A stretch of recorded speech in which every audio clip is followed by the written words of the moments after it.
Good morning everyone, welcome back to analytics science. हम बात कर रहे हैं सीटेट पेपर 2 साइंस के बारे में और आज का जो हमारा टॉपिक है वो है फाइबर टू फैब्रिक, तंतु से वस्त्र के निर्माण के बारे में हम बात करने वाले हैं। ये क्लासेस पूरी तरीके से एनसीईआरटी पर आधारित है। मीन्स 6, 7, 8 की एनसीईआरटी को हम कवर करेंगे। साथ ही साथ मैं आपको यहाँ बताना चाहूँगी ये क्लासेस बाइलिंगुअल फॉर्म में है, मीन्स हिंदी और इंग्लिश मीडियम लर्नर के लिए सूटेबल है। तो चलिए शुरू करते हैं आज की क्लास। टॉपिक हमारा है फाइबर टू फैब्रिक, तंतु से वस्त्र का निर्माण। सबसे पहले बात करते हैं इंट्रोडक्शन के बारे में। अगर हम आपके फाइबर टू फैब्रिक में इंट्रोडक्शन की बात करें तो हमें पता है कि कपड़े जो होते हैं कुछ सूती होते हैं, मीन्स कॉटन के होते हैं, रेशमी होते हैं, सिल्क के होते हैं, ऊनी होते हैं और कुछ सिंथेटिक होते हैं। आप इन कपड़ों के बीच का जो अंतर होता है, जो डिफरेंसेस होते हैं, उन्हें टच करके, छू करके देख सकते हैं और महसूस कर सकते हैं। Some clothes are cotton, silk, woollen and some were synthetic. You can touch and feel these differences. Alright? अगर हम वैरायटीज़ इन फैब्रिक्स की बात करें, अगर हम कपड़े की विविधता के बारे में बात करें तो जो फैब्रिक्स होते हैं ये कई टाइप के होते हैं। जैसे कि हमने अभी देखा कि कपड़े कॉटन भी होते हैं, सिल्क भी होते हैं, वूलन भी होते हैं और कुछ ऐसे होते हैं जो सिंथेटिक होते हैं।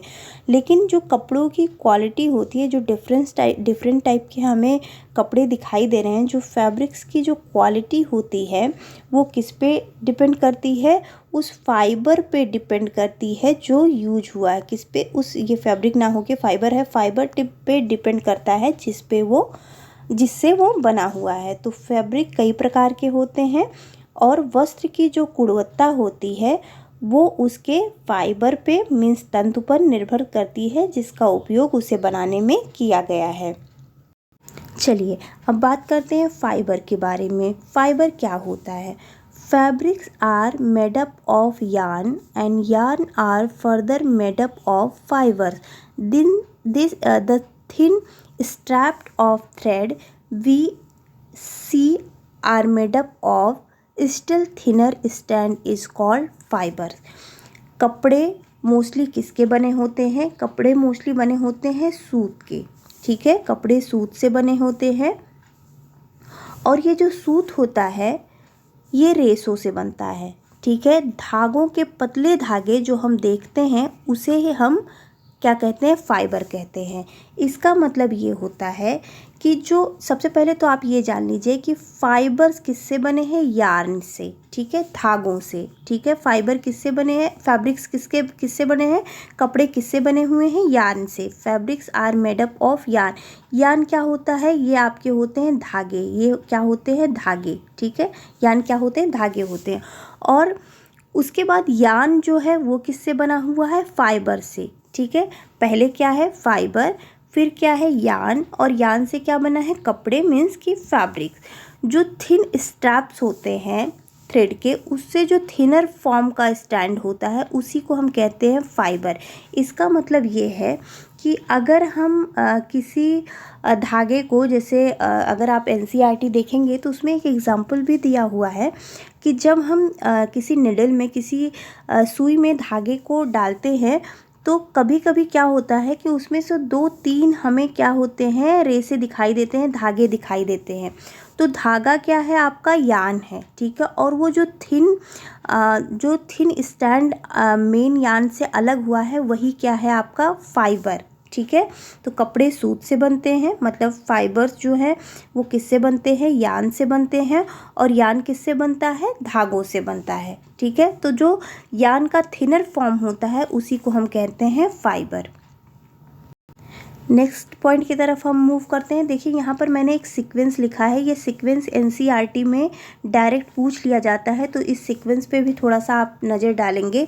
सबसे पहले क्या है? थिनर फॉर्म में क्या है? फाइबर्स, और 2-4 थिनर मिलके, या आप कह सकते हैं कि थिनर फाइबर्स मिलकर क्या बना रहे हैं? यार्न बना रहे हैं। ठीक है, और यार्न से क्या बन रहा है? फैब्रिक्स बन रहा है, मीन्स वस्त्र बन रहा है। ये जो फाइबर के टाइप्स होते हैं बेटा, अगर हम आपके टाइप्स ऑफ फाइबर्स की बात करें तो फाइबर जो हैं वो 2 तरीके के होते हैं। कौन कौन से होते हैं? नेचुरल फाइबर होता है और सिंथेटिक फाइबर होता है। नेचुरल फाइबर मीन्स कि प्राकृतिक फाइबर होते हैं और आपका जो सिंथेटिक है मीन्स मैन मेड होते हैं।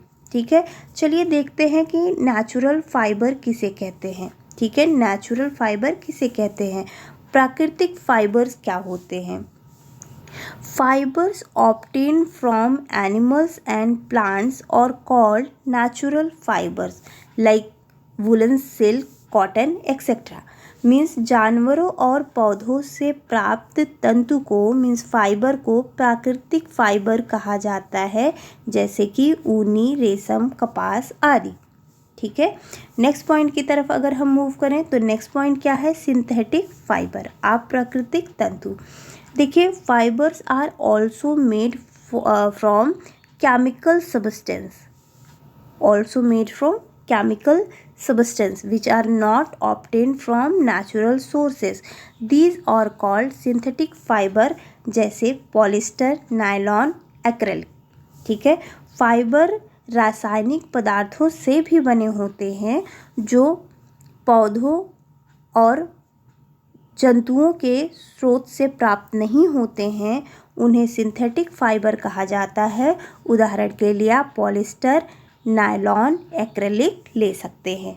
ठीक है, तो हमें दो तरीके के फाइबर देखने को मिल रहे हैं, कौन कौन सा, एक तो हमें मिल रहा है नेचुरल फाइबर और दूसरा कैसा मिल रहा है, synthetic fibre. Natural fibre obtain हो रहा है प्लांट्स और एनिमल से, वहीं पर अगर हम सिंथेटिक फाइबर की बात करें तो सिंथेटिक फाइबर जो है ये केमिकल सब्सटेंस से फॉर्म हो रहा है। ठीक है, अगर हम हमारे नेचुरल फाइबर के सोर्सेस की बात करें, जो आपके नेचुरल फाइबर्स होते हैं इनके दो मेन सोर्स होते हैं, कौन कौन सा, एक तो प्लांट्स होते हैं और दूसरा होता है एनिमल्स। तो कौन कौन से प्लांट्स आएंगे और कौन कौन सा एनिमल आएगा, आगे देखते हैं। देखिए, अगर हम बात करें हमारे प्लांट्स फाइबर की, नेचुरल फाइबर का जो टाइप है दो तरीके के हमने देखा, एक प्लांट से फाइबर जो ऑब्टेन हो रहा है और दूसरा किससे, एनिमल से। तो प्लांट फाइबर की अगर हम बात करें तो प्लांट फाइबर्स में आता है कॉटन एंड जूट। यहाँ से सीटेट में बहुत सारे क्वेश्चन पुटअप होते हैं, तो बहुत ध्यान देने की ज़रूरत है क्योंकि यहाँ से जो क्वेश्चन बनेंगे वो बहुत ज़्यादा इम्पोर्टेंस रखते हैं आपके लिए, तो बहुत ध्यान से देखिएगा। देखिए, अगर हम कॉटन की बात करें, कपास की बात करें, तो कपास का जो पौधा होता है usually grown at the places having black soil, means कि यहाँ से ये क्वेश्चन डायरेक्ट आपको मिल सकता है कि आपका जो कपास है, जो कॉटन का प्लांट है, वो किस तरीके की मिट्टी में ग्रो करता है। तो याद रखिएगा, कॉटन जो है वो ब्लैक सॉइल में ग्रो करता है। क्लाइमेट कैसा होता है, किस टाइप के क्लाइमेटिक कंडीशन में ये ग्रो कर सकता है, वार्म क्लाइमेट में। कैसे कंडीशन में, वार्म क्लाइमेट में, गुजरात, महाराष्ट्र, इसके वो प्लेसेस हो सकते हैं जो आप एग्जाम्पल में ले सकते हैं। तो कपास या कॉटन क्या है, cotton plants are usually grown at the places having black soil and warm climate. ठीक है, अच्छा, किस तरीके से हमें ये पौधा जो है कॉटन का, वहाँ से किस तरीके से हमें कॉटन मिल रहा है, चलिए देखते हैं। देखिए, होता क्या है, the fruits are cotton plants are about the size of lemon. जो हमारा कॉटन प्लांट है, अगर हम इसके साइज़ की बात करें, कॉटन प्लांट्स के फ्रूट्स के साइज़ की अगर हम बात करें तो इसके फ्रूट का साइज़ कैसा है, लेमन के साइज़ जितना। ठीक है, कॉटन प्लांट्स का जो फ्रूट है उसका साइज़ कितना है, लेमन के साइज़ जैसा। लेकिन होता क्या है, जब ये मैच्योर हो जाता है, जो फ्रूट्स बॉल हैं जब ये मैच्योर हो जाते हैं तो उसके बाद ये जो कॉटन का फ्रूट्स है ये ब्रस्ट हो जाता है। ठीक है, और ब्रस्ट होने के बाद दिखाई क्या देता है कि सीड जो है वो कॉटन फाइबर से पूरी तरीके से घिरा हुआ है, कवर्ड है। ठीक है, अब इसके बाद क्या किया जाता है कि इस कॉटन बॉल को यूजली पिक्ड किया जाता है हैंड से, it is not brands, is hand. ठीक है, क्या किया जाता है कि आपका जो कॉटन बॉल है जो ब्रस्ट हुआ है, इसमें जो कॉटन हमें दिखाई दिया, कॉटन फाइबर्स हमें दिखाई दिए, वो हाथ से अलग कर लिया जाता है। Fibres are separated from seed by combing. आप यहाँ देख सकते हैं कि यहाँ पर इस फील्ड में पूरी तरीके से ये कॉटन का फील्ड आप देख रहे हैं जो मैच्योर हो गई है। ये जो फ्रूट्स है कॉटन की जो मैच्योर हो गई है, ब्रश होने के बाद क्या दिख रहा है, कॉटन फाइबर्स ही दिख रहे हैं, वाइट वाइट सा आप देख रहे हैं। उसके बाद इसे हाथ से अलग कर लिया गया है। कॉटन बॉल्स जो हैं हमारे, these balls cotton is usually picked by hand. उसके बाद सेपरेट कर दिया गया है। सेपरेशन किससे हो रहा है, सेपरेशन हो रहा है कॉम्बिंग से। किससे हो रहा है, कॉम्बिंग में। इस स्ट्रक्चर में आप देख सकते हैं। और ये जो प्रोसेस है सेपरेशन का, ये जो कॉम्बिंग की जो प्रोसेस होती है उसे हम क्या कहते हैं, गिनिंग ऑफ कॉटन। क्या बोलते हैं, गिनिंग ऑफ कॉटन। तो गिनिंग ऑफ कॉटन क्या है, फाइबर्स और cottons are separated from seed by combing, this process is called ginning of cotton. All right, चलिए आगे बढ़ते हैं। सेकेंड जो हमारा फाइबर है, सेकेंड जो हमारा नेचुरल फाइबर है वो क्या है, जूट। ठीक है, चलिए जूट के बारे में हम बात करते हैं। सबसे पहले तो आप ये जान लीजिए, jute fibres is obtained from the stem of the jute plants.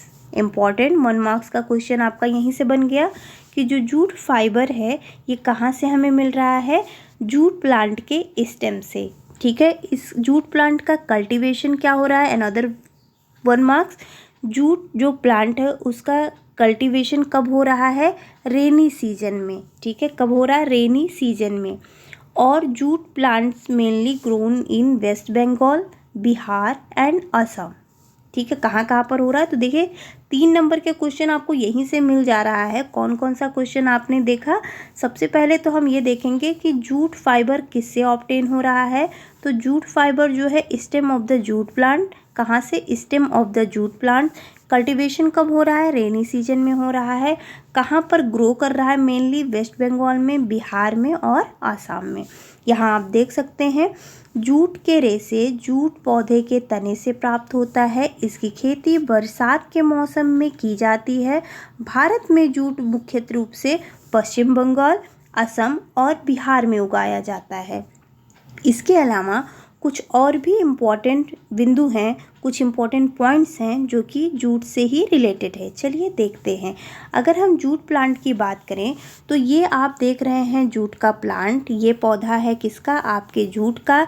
ये स्टेम ही है जहाँ से हमें जूट निकालना है। ठीक है, नॉर्मली जो जूट प्लांट होते हैं, jute plants normally harvested when it is at flowering stage. बहुत इंपॉर्टेंट पॉइंट आप देख रहे हैं कि नॉर्मली इसका हार्वेस्टिंग कब किया जाता है, जब ये फ्लावरिंग कंडीशन में होता। और कैसे किया जाता है, the stem of harvested plants are immerse in water for few days. ठीक है, हम करते क्या हैं, जूट प्लांट्स को कुछ दिन के लिए पानी में भिगो के रख देते हैं। ठीक है, और जो स्टेम रॉट है उससे फाइबर, क्योंकि जब हम पानी में किसी चीज़ को बहुत दिन तक भिगो के रखेंगे और वो जूट का प्लांट है, मतलब फाइबर है उसके ऊपर, तो रॉट अलग हो जाता है किससे, फाइबर से। और किसके थ्रू, हम खुद से ही फाइबर को उस रॉट से हटा सकते हैं। ठीक है, उस फाइबर से फैब्रिक बन सकते हैं। ठीक है, लेकिन इसमें होगा क्या कि जो फाइबर्स है सबसे पहले ये किस में कन्वर्ट होगा, यार्न में। ठीक है, तो चलिए शुरू करते हैं। Normally harvested when it is flowering stage, हमें पहले से भी पता हो गया है। ठीक है, स्टेम को हार्वेस्टेड करने के बाद इसे कुछ दिन तक पानी में भिगो के रखते हैं। Stem rot and fibres are separated by hands. Stem rot से फाइबर्स को हम सेपरेट कर लेते हैं टू मेक फैब्रिक्स बनाने के लिए। All these fibres are first converted into yarn. ठीक है, तो काटे गए पौधों के तने को कुछ दिन के लिए पानी में डुबोया जाता है। ठीक है, और उसके बाद जो स्टेम रॉट है उससे रेशे को अलग कर लिया जाता है। ठीक है, अब इसके अलावा भी कुछ इम्पॉर्टेंट पॉइंट हैं जो एनसीईआरटी के बुक में मेंशन है, तो चलिए उन पे भी थोड़ा सा नज़र डाल देते हैं। देखिए, एक वर्ड है कताई, जिसे हम कहते हैं स्पिनिंग।